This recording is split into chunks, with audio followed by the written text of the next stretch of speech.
Сәлем әлем. Бүгін бізде қонақта Альнұр. Альнұр өзің жайлы, немен айналысасың және қай жерде жұмыс жасайсың? Бәріне сәлем, есімім Альнұр. Руслан банкте Java backend разработчик ретінде жұмыс жасаймын. Жақсы. Неше жыл болды?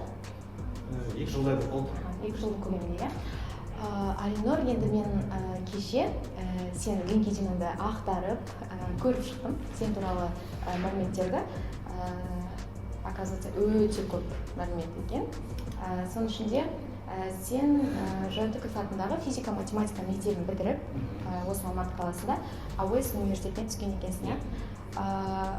Егер құпия болмаса, қандай мамандыққа түстің және ол сенің қалауың болды ма, сол жайлы айтсаң? Мен АОС-тегі приборостроение мамандығына түстім. Мектеп бітіргеннен кейін біз енді тапсырып 4 универ таңдайтынбыз.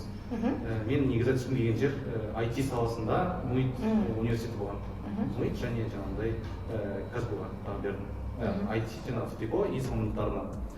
Бірінші орын сол IT саласын таңдаған болатын, және 4-ші қылып АОС-ті таңдадым. АОС-тегі приборостроение мамандығын. Маған ең бірінші себеп дегенде маған грантқа түсу керек болды. Сол себепті 4-ші орын мен үшін былай наверняка дегендей на всякий случай вариант болу керек болған. Не үшін АОС, не үшін приборостроение ата-анамның былайынша үлесі деп айтса болады. Кезінде енді АОС мықты мектеп болды совет кезінде. Сол себепті осы рекомендовать етіп, осыған түсіп көр деп, соны жаздым. Иә, үйдегілермен ақылдасып таңдадың, иә? Үйдегілермен ақылдасып таңдадым. Яғни соңында АОС-қа түстің. Енді өзің қаламаған деп айтсам болады, иә, мамандыққа? Қаламаған дегенде енді аналар арасында IT салыстырмалы түрде, иә. Бірақ былайынша енді өзім таңдап отырмын дегенмен енді бәрібір де ішінде бір желаң болды ғой енді? Енді иә. Басында бір қарағынан болды. Қажет 4-ші орынды үшін дегенде еш. Иә, түсінікті. Енді сол АОС-ті бітірдің. Бітіргеннен кейін мамандығың бойынша жұмыс істей алдың ба? Оқу барысында АОС-те мамандығым уже оқып келе былай мамайып бастады артында. Немен айналысатынымды нақты білген жоқпын. Практика өткен жерлерім аса қатты ұнаған жоқ маған. Сол себепті мен өз салам бойынша жаңағы бакалавр АОС бойынша жұмыс жасамаймын-ау деп ойладым сол кезде. И сол кезден бастап негізі ақырындап сол IT-ға барып жүрді ғой. Сол кезден бастап былай ойлар кетті, IT-ға барам, магистратураға түсем деп.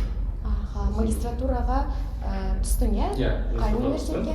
Сол қалаған МУИТ университетіне түстім, магистратураға, Data Science мамандығына. Data Science.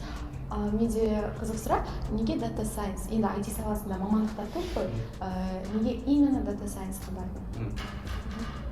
Именно Data Science дегенде мен бұлай қандай бұлай түрлерін қатты білген жоқпын ше, IT салалардың ше. Data Science маған енді шығып келе жатқан және өте қызықты андай. Ол енді болашақтың искусственный интеллект, машина обучение, болашақтың мамандығы ретінде сол кезде таңдадым. Сол себепті өйткені өте қызық қой енді AI деген. Иә, қазіргі таңда өте танымал, иә? Өте танымал, өте жылдан жылға көбірек қолданылып келе жатыр ғой, өміріміз жеңілденіп дегендей. Особенно ChatGPT. Так, сонда сен МУИТті оқып бітірдің, бітіргеннен кейін Data Science бойынша Data Scientist болып жұмысқа кірдің ба? Жоқ, мен, получается, оқу барысында математика жағы, жаңағы статистика математика, жаңағы машина обучение кезінде математическое моделирование тереңдетіп оқыла бастады, и маған былай тереңдетілген математика кішкене шаршатып жіберді мені. Шаршатып жіберді, и былай оқып жүрдім, бірақ жұмысқа возможно тұрамын деп ойладым. Былайынша статистиканы былай оқып жүрдім, бірақ менікі деп сені тартпады, иә? Менікі деп санай алған жоқпын. Ол кезде мен магистратураға түсе алдында мен жұмыссыз болдым. Енді магистратураға түскен кезде бірінші курста мен Казахтелекомға жұмысқа түсіп тұрдым. Бірінші курстың қысында ғой деймін соны. Кім болып жұмысқа тұрдың? Общий былай IT-специалист болып тұрдым. Ол кезде айналысатын нәрсе нақты нәрсе емес, көп нәрсемен айналысты. Компьютердің настройкасынан бастап, жаңағы сервердің жаңағы сопровождениесін мониторинг, жаңағы сеть қой ол кезде сетевой, сол сеттің мониторингімен айналыстық. Түсінікті. Сол кезде Қазақтелекомда жұмыс жасап жүрген кезде енді магистратурада оқыған біліміңді былай қолданатын жерлер болды ма? Иә, болды. Өйткені жаңа дата сайенстің негізгі тілі Python тілі бойынша. И менің жұмысымда Қазақтелекомда мониторингке мен Pythonмен скриптар жаздым. Запись системасын қолданатын, сол жақта триггерларды настройкасы үшін Pythonмен скриптар жазып, арқылы автоматизировать еткенбіз. Түсінікті. Ал енді мынандайда сен дата сайенсқа оқыдың, Қазақтелекомда жұмыс істеп жүрсің, бірақ қазір жусанда бэкенд жағы разработчик болып жұмыс жасайсың. Енді қарап тұрсаң, дата сайенс пен бэкенд жағы разработчик екі түрлі ғой енді сала. Қайдан ой келді саған осыған ауысуға? Қазақтелекомда жұмыс жасап жүрген кезде біздің былайша отделымыз үлкен болды, неше түрлі жаңағы специалисттер бар. Сол жақта бізде разработчик специалисттер болды. Оларға былай екітен десе болады, олардың жасаған жұмыстарын көрдім, солармен бірге былай жұмыстарын қарап, өзіме ұнады сол жұмыстары. Өте қызықты көрінді, және олардың айналысатын нәрсесі былай күрделі, маңызды, бәрі маңызды, бірақ оларды былай көбірек білім, көбірек жаңағыдай навык қажет етеді деп есептелді. Былайынша кішкене элитный деп есептелді сол разработчиктер. И сол себепті маған мотивация болды. И нақты мен мысалы айтып отырмын ғой, нақты общий IT специалист болып жүрдім, и нақты бір жақпен, бір затпен айналысқым келді жаңағы разработка сол кезде. И сол достарыма жаңағы әріптестеріме еліктеп, солармен бірге разработканы оқыдым. Ол жақта бізде стек Node.js, React болған. Node.js біріктен бастадым, өйткені Pythonмен былайынша бір құжаттым, сонымен Node.js былай оқып, сол жақта менің IT жолым басталды деп айтса болады. Түсінікті. Ал енді сол жерде жүрген кезде Жусан Singularity деген бағдарламаға өтініш қалдырдың, иә? Ол бағдарлама туралы қайдан естідің? Менің жаңағы әріптестерім, разработчиктер, Қазақтелекомдағы, бұлай прошаренный жігіттер, бұлай жан-жақты IT бойынша. Сол бір досым маған сол сілтемесін жіберіп, жаңағы Singularity-да отбор болып жатыр екен, практикаға, стажировкаға деген. Өздерінің полное обучение с нуля. Сол себепті мен сол Singularity-ға тапсырдым, соған барып, отбордан өтіп, сол оқуға түстім. Ол кезде мен Python білем, және кезінде университеттен былай кішкене C++ білем. Ол жақта бірақ тек Java, PHP және фронттың тілдер болды. Мен ол кезде ешқайсысын білмеймін, былайша айтқанда. Бірақ былай айтады ғой, сен тіл таңдамайсың, тіл сені таңдайды дегендей, себеп Java білмеймін өзіме тағдырыма жазылды дейсің. Тағдырыма жазылды. Жаңағы Java және PHP арасында былай ойланып, Java деп ойладым. Так, сөйтіп тез оқып алдым, сөйтіп отбордан өттім, оқуға түстім. Өте жақсы. Өте информативный, пайдалы интервью болатынына еш күмән болған жоқ.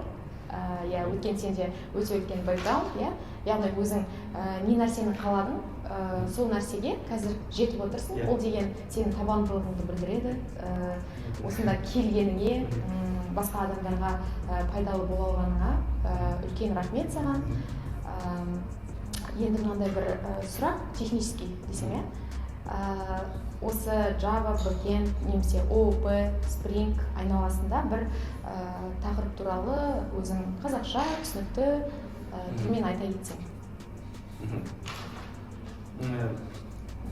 Жаңағындай общем код жазу туралы айта кетсек, таза код жазу дейді ғой, жаңағы clean код, жаңағы паттерндар, жаңағы solid, dry, keys паттерндар бойынша.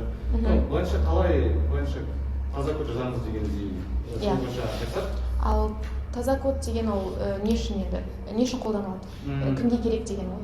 Таза код ол біріншіден жаңағы системаның тез жұмыс жасауы, дұрыс жұмыс жасауы, және код түсінікті болу, ол кодын жазған түсінікті болу керек. Жаңағыдай методтардың аты, класстардың аты барлығы бір мағына заңдылыққа сәйкес бір мағына беру керек. Және мағына беру керек. Мысалы келген адам, мысалы сен код жазып кеттің, енді жұмыс былай ауыстырып отыра болмайды деген. Басқа проектке ауысып отырсың. Басқа проектке ауыстырасың, бірақ сенің өзің жаңа жазған проектің қалады, соған басқа адам келеді. сол адам өзінің заработкасын жасап жатыр. заработкасын жасап, сенің кодына қарап, ол кісіге бәрі түсінікті болу керек. Түсінікті болу керек, және ол кодын бұзылмай, жаңағыдай ары қарай алып кетуге қолайлы болу керек. Стабильный код болу керек. Стабильный код және жаңағыдай сынбау керек. Иә. Хат код болмау керек дегенде ше, жаңағы ары қарай өсе беру керек код деген. Ал сен өзің разработчик ретінде қазіргі таңда clean кодты қолданасың ба, және жұмысты бастаған кезде бірден содан бастадың ба, әлде hard код жазған кездерің болды ма? Әрине болды. Hard кодты жаздық, мектебін де жаздық. Енді ол кезде болады қандай. Ең бастысы результат қой деп, иә? Енді ғана жұмысқа келген кезде былайша бір затта жету керек болды ғой, жаңағыдай сен уже мысалы тестқа шығару керек, продқа шығару керек, былай енді результат үшін былай жаздым. Дедлайндар бар. Дедлайндар болады, иә. Және жаңағы таза код жазу опытпен келді деп те айтсам болады. Былай код жазасың, содан кейін сен уже түсінесің, былай керек емес, былай керек емес, уже өзің көбірек түсіне бастайсың. Опытқа байланысты және жазу, жаңа код жазу жұмыс істеп жүрген кезде сен басқада жаңағыдай кітаптар оқисың, статьялар қарайсың дегендей, сол арқылы мен уже ақырындап кодын тазара бастады, жақсара бастады деп айта аламын. Қазір енді более-менее деп айтса болады. Яғни уақыт өте келе өзің код жазып жүру барысында шынымен де мына clean код деген не үшін пайда болғанын түсіндің, иә? Шынымен де саған керек екенін түсіндің, иә? Жақсы. Ал осы clean кодты, яғни адамдар разработканың қандай деңгейінен бастап жазу керек? Мысалы, middle'дар ма, senior'лар ма, әлде джуннан бастап clean код жазып бастаған дұрыс па? Таза код. Негізі қазір жылдан жылға былай требования өсіп ғой, негізі. Требования өседі. Конкуренция көп. Конкуренция өседі. Басынан бастаған дұрыс негізі ше. Басынан бастап уже басынан бастағанда соған тырысу керек та. Иә. Ол білем, опытпен келу мүмкін да, бірақ сен соған тырысып, жан-жақты жаңағыдай ақпараттарды қарап, таза код джуниордан бастау керек екен. Өйткені middle уже еще выше уровень деген дейші. Таза код былайша негізі былай база десе болады негізі. Былай ақырындап уже база жатса болады. Жақсы, рахмет, Әлнұр.